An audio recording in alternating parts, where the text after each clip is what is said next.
Hola estimados estudiantes, bueno, continuando con la clase anterior, pues aquí tenemos algunos detalles que pueden ayudarnos a identificar mejor el tema de los grafos en referente a caminos, cadenas y ciclos.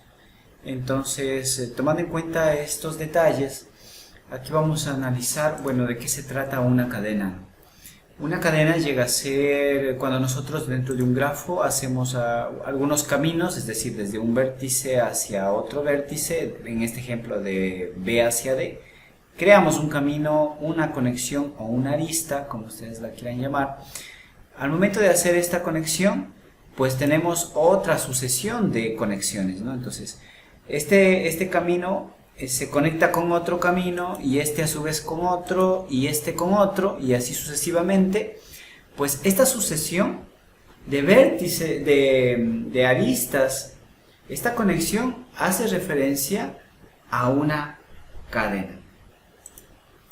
Por otro lado, cuando hablamos de un camino, a diferencia de una cadena, llega a ser la sucesión de vértices y de conexiones o de aristas donde no podemos repetir ningún vértice ni ninguna arista. Entonces, mientras que en un ciclo, bueno, ya vamos a ver más adelante qué sucede en el ciclo. Para este ejemplo, ¿cómo nos quedaría entonces? Pues si hacemos esta conexión entre estos vértices, nos vamos a dar cuenta que hacemos conectamos todos los puntos, todos los vértices, pero no utilizamos el mismo camino, o a su vez no conectamos otros vértices, no conectamos otros. Entonces no hemos repetido ningún vértice, ni tampoco hemos repetido ninguna conexión. Ahora, el ciclo es, podríamos decir, prácticamente el camino, ¿no es cierto? Tomamos un vértice de a C, de C a D, de C a A, de A a B y de B a E. De esta forma podemos notar que es igual el ciclo que el camino. Pero ¿cuál es la diferencia aquí? Que este camino cierra un ciclo. ¿De acuerdo? Por eso se le conoce por este nombre. De otro modo tenemos ahora la cadena cerrada. Esta cadena cerrada, en cambio, se puede decir que llega a ser la sucesión misma de estos caminos, pero que también funge como un ciclo, ¿no? Es decir, para este ejemplo nosotros tenemos esta sucesión de caminos, pero como ustedes pueden darse cuenta que cierra, ¿no? Y podemos hacer exactamente lo mismo con la otra parte del grafo. Es decir, tenemos esa sucesión, pero también cerramos. Y cuando tenemos grafos que conectan entre sí, por ejemplo, si A, C y D fueran un grafo y D y E fuera un grafo totalmente diferente, pudiéramos decir que son conexos cuando existe un punto de conexión, ¿no? Es decir, entre A y B estoy conectando estos grafos que me permiten tener esa conexión. Si yo le quitara, ¿no es cierto?, esa conexión, entonces se le conocería como un grafo no conexo. Bien, entonces de esta forma hemos llegado ya a los caminos eulerianos y los ciclos también, ¿no? De este mismo. Aquí les voy a mostrar también algunos postulados que tienen que ver con estos caminos y ciclos especiales, podríamos llamarles así, pero son útiles de igual forma para la resolución de algunos ejercicios. Entonces, déjenme buscarle. Bien, entonces, aquí tenemos. El primer postulado dice que toda figura admite un recorrido euleriano si todos sus puntos son pares, empezando en cualquier punto, pero terminando en el mismo. Podemos observar aquí los puntos y todos estos son pares, es decir, los grados, ¿no es cierto? Por ejemplo, si analizamos este primer punto que se encuentra por aquí, tenemos que es de grado 2, ¿no? Este vértice 1 y 2. Si tomamos en cuenta, por ejemplo, este punto de por acá abajo, nos damos cuenta que de igual forma sigue siendo par. Grado 1, 2, 3 y 4, ¿no es cierto? Entonces, como bien menciona aquí el primer postulado, llegaría a ser una figura euleriana si todos estos puntos llegan a ser pares. Pero también, ¿qué tiene que existir? Un segundo postulado hace mención de que toda figura admite un recorrido euleriano si presenta a lo más de dos, como máximo se podría decir, ¿no? Como máximo dos puntos impares, es decir, dentro del mismo grafo, ¿no? Aquí podemos notar, aquí tenemos este punto, nosotros podríamos llamarlo vértice, y es de grado 3, lo mismo este de acá, pero como podemos notar en todo el grafo, aquí solamente vemos dos puntos o dos vértices impares, ¿sí? Pero aquí el postulado dice que debe ser como máximo, ¿no? Tenemos un último postulado que habla acerca de si la figura presenta más de dos puntos impares, entonces jamás se podrá realizar de un solo trazo, ¿no? Entonces vamos a regresar a nuestra diapositiva y tomando en cuenta estos postulados, pues vamos a ver qué es un camino euleriano, ¿no? Entonces, tomando en cuenta como ejemplo este grafo, vamos a representar este camino. Como podemos notar, el vértice E es de grado 3 y el vértice F también es de grado 3. Entonces voy a seleccionar el vértice E como mi punto de partida inicial y vamos a seleccionar el vértice F como punto de llegada, ¿no es cierto? Entonces, haciendo este camino, habíamos mencionado ya o habíamos definido un camino anteriormente y vamos a unir todos los vértices, ¿sí? Todos los vértices y todas las aristas para este caso, y vamos a terminar en el vértice F, ¿no?, que hemos seleccionado. Tanto el inicial como el final nos damos cuenta que son vértices de grado impar, ¿sí? Aquí tenemos dos grados, podemos notar, ¿no es cierto? Muy bien. Ahora, es claro notar que no debemos tener más de dos vértices con grado impar, porque si no, no estaríamos hablando de un camino euleriano, ¿no? Ahora, ¿cuándo representamos un ciclo euleriano? Bueno, se representa cuando tanto el inicio de nuestro recorrido y el final es la misma llegada, ¿no? Entonces, por eso el inicial es igual al final. Entonces, haciendo este mismo recorrido, vamos a unir todos los vértices, pasando por todas las aristas y vamos a llegar a un mismo punto, ¿no es cierto?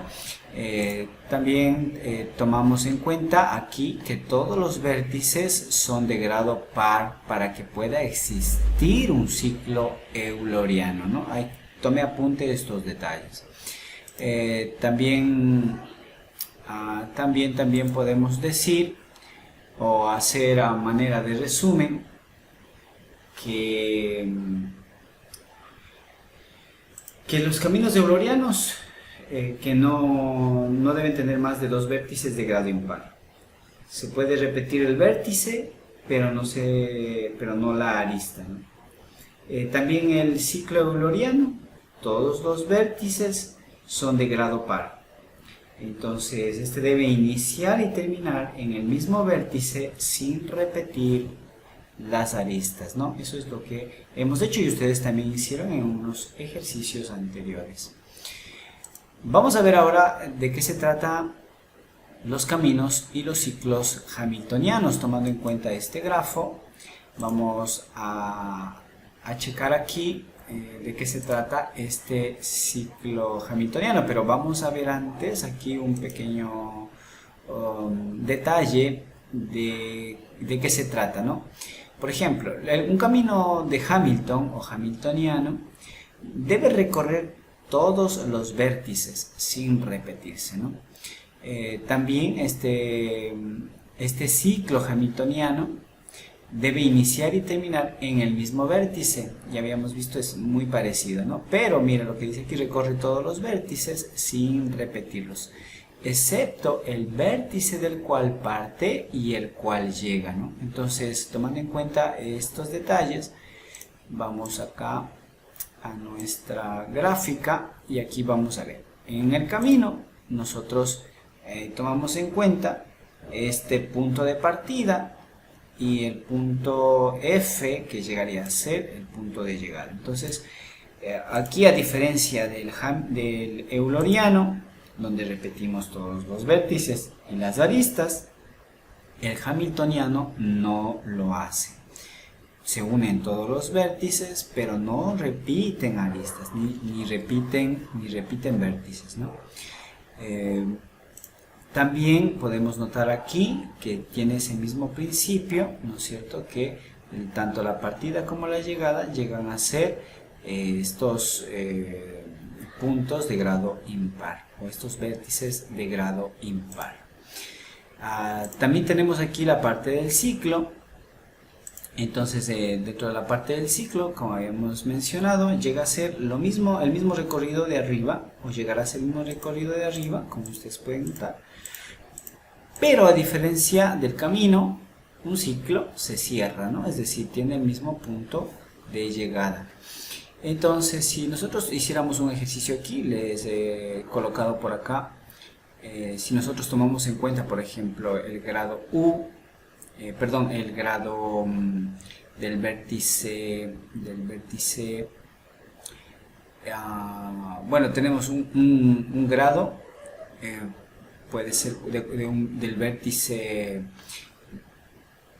de un vértice 1 y el grado de un vértice 2, es decir, aquí representado por U o B.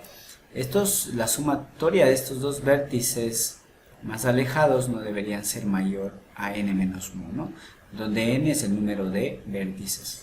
Entonces, aquí tomando en cuenta el vértice C, que vendría a ser este de por acá, ¿no es cierto?, y el vértice F, que vendría a ser el de llegada, ¿no es cierto? Entonces, estos dos grados no deberían ser mayores, o deberían ser mayores, perdón, o iguales a 6 menos 1.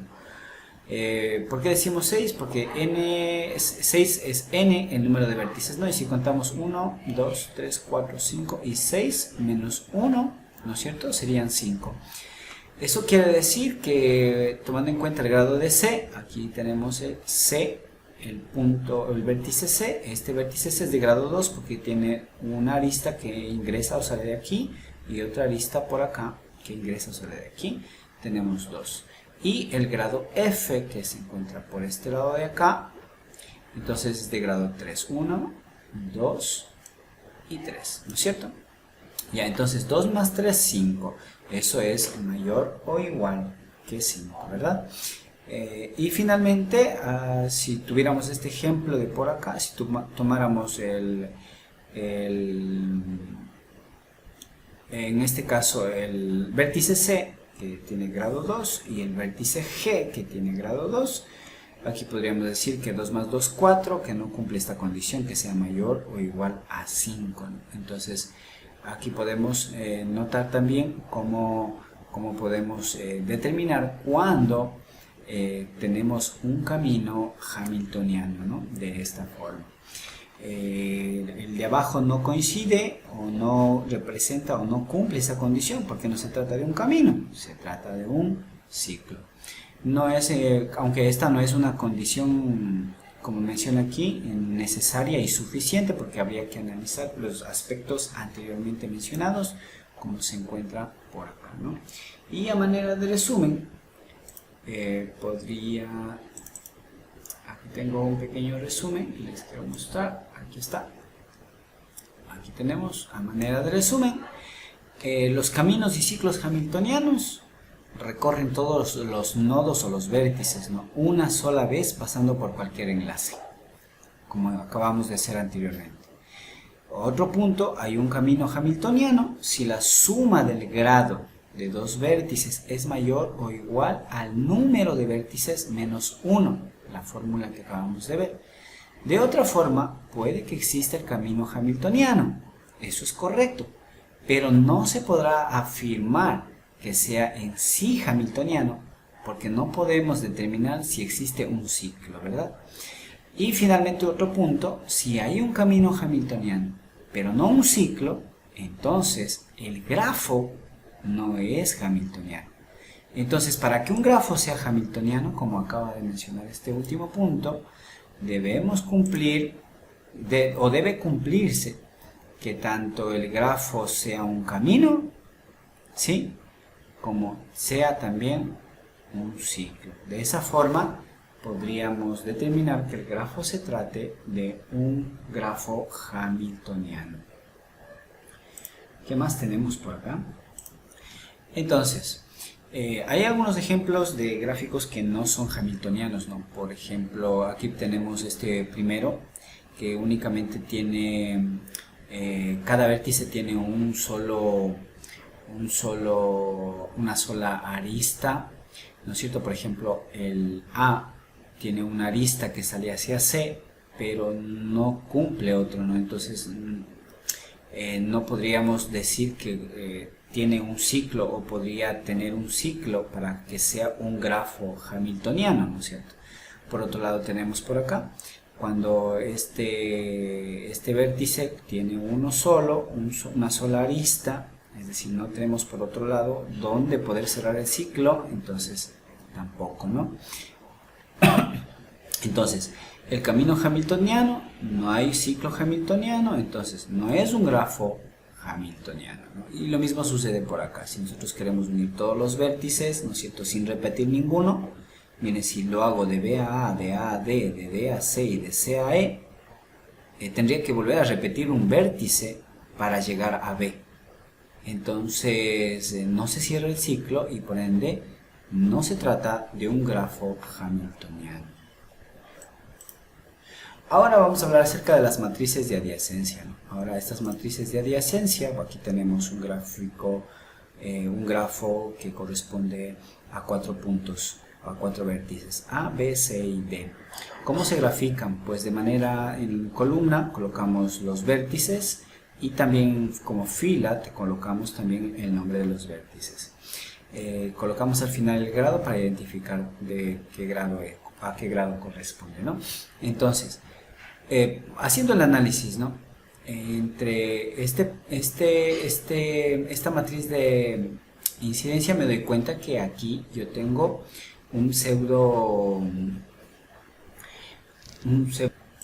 pseudógrafo, es decir, que sale y entra allí mismo, ¿no es cierto? Y cuando yo tengo este tipo de grafo, me doy cuenta que entre A y A, entonces voy a colocarle un 1. Estos unos que están colocados aquí, no les tomen en cuenta todavía porque no sé qué le ha pasado a mi diapositiva que me sale al principio, ¿no? Pero bueno, vamos a analizar desde aquí.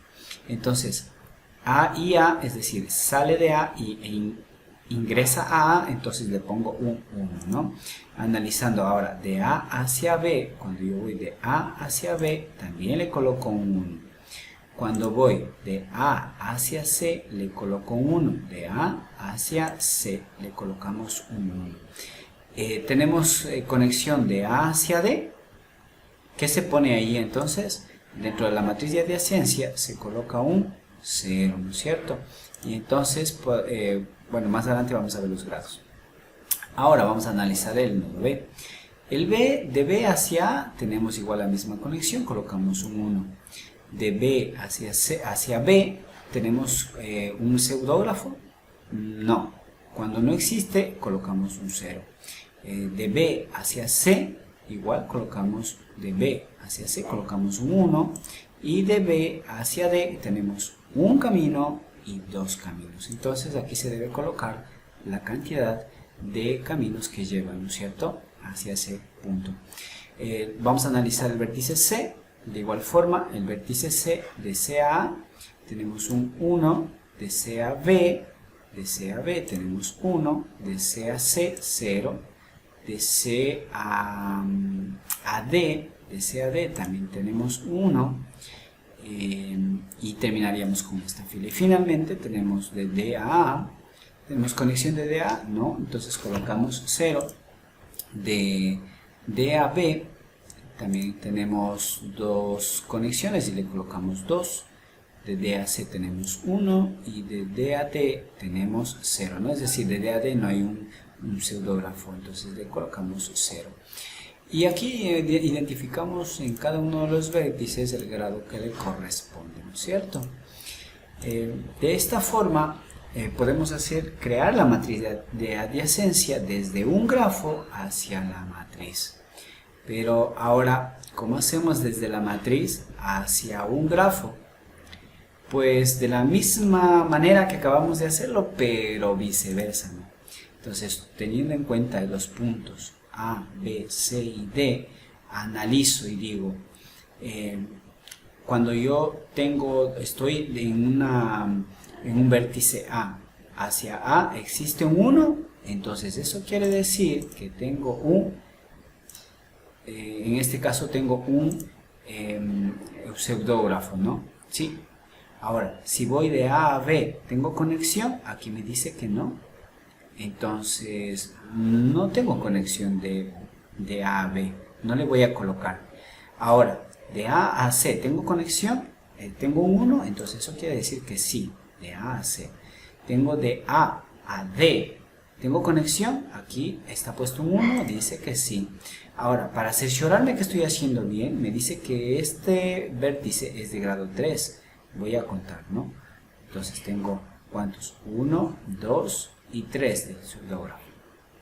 Muy bien. Entonces vamos con el siguiente, el B. Dice que entre B y A no tengo, entre B y B tengo 2. Bueno, vamos a colocar un pseudógrafo y probablemente más adelante asume otro, ¿no? Entonces dice, de B a C no tengo conexión, de B a D tengo una conexión, ¿sí? De B a D. Entonces ya podríamos ver, perdón, aquí dice que de B a B tengo 2, entonces tendría 2 pseudógrafos, ¿sí? Y de B a D tengo 1, entonces en total tendría estos 3, este vértice sería o correspondería a grado 3, ¿no? Analizando el C, de igual forma, de C a A tengo una conexión que ya está puesta, de C a B no tengo conexión, 0, de C a C tengo 1, es un pseudógrafo, lo tenemos por aquí, y ya me adelanté con este ejercicio de acá, que dice de C a D son 2 caminos que cruzan, ¿no? Entonces le voy a colocar 1 y 2 por acá, ¿sí? Y finalmente tenemos el vértice D. El vértice D dice que hacia A tiene 1, que ya tenemos este aquí. De D a B, 1. De D a C, 2. 1 y 2. Y de D a D dice que no hay un pseudógrafo aquí, es decir, que salga y termine aquí mismo, ¿no? Entonces, hasta aquí sería el análisis de nuestra matriz de adyacencia. Ahora vamos con la matriz de incidencia. Esta matriz de incidencia, como se puede notar aquí, en la columna vamos a colocar los vértices y en la fila superior vamos a colocar las aristas. Entonces, ¿cómo se procede cuando tenemos este tipo de matriz? Aquí vamos a colocar cada uno de los vértices, de los nodos. Tenemos un nodo A, B, C, D y E que se grafican en la primera columna. Y para colocar el vértice que corresponde a E1, pues aquí nos dice que vamos a colocarlo en el nodo A hacia el nodo B. ¿Por qué decimos esto? Porque ambos tienen 1 y 1. Entonces quedaría graficado de esta forma, ¿no? De A a B o de B hacia A. Entonces hace referencia a que A tiene una conexión y B tiene una conexión con la arista número 1, ¿no es cierto? Entonces luego tenemos los otros nodos que son C, D y E, que no tienen ninguna conexión y por eso se ha colocado como un 0, ¿no es cierto? Ahora vamos con el número 2. Este 2 nos dice lo siguiente, dice que en B tenemos 1 y D también tenemos 1. Ahora la conexión entonces correspondería a BD, como se ve dibujado en la parte de acá abajo inferior. Entonces, siguiendo en la parte de la arista número 3, tenemos que sería AB. Quedaría graficado de esta forma. Tenemos por aquí otro camino. Ahora la arista número 4 corresponde a B, que tiene un 1, y a E, que corresponde con un valor también que está aquí, ¿no?, graficado. Y también tenemos la otra arista E5, que corresponde a DC, y finalmente E6, que corresponde a D y E. Bien, de esta forma hemos repasado las matrices tanto de adyacencia como de incidencia, y para poder realizar ya algunos ejercicios.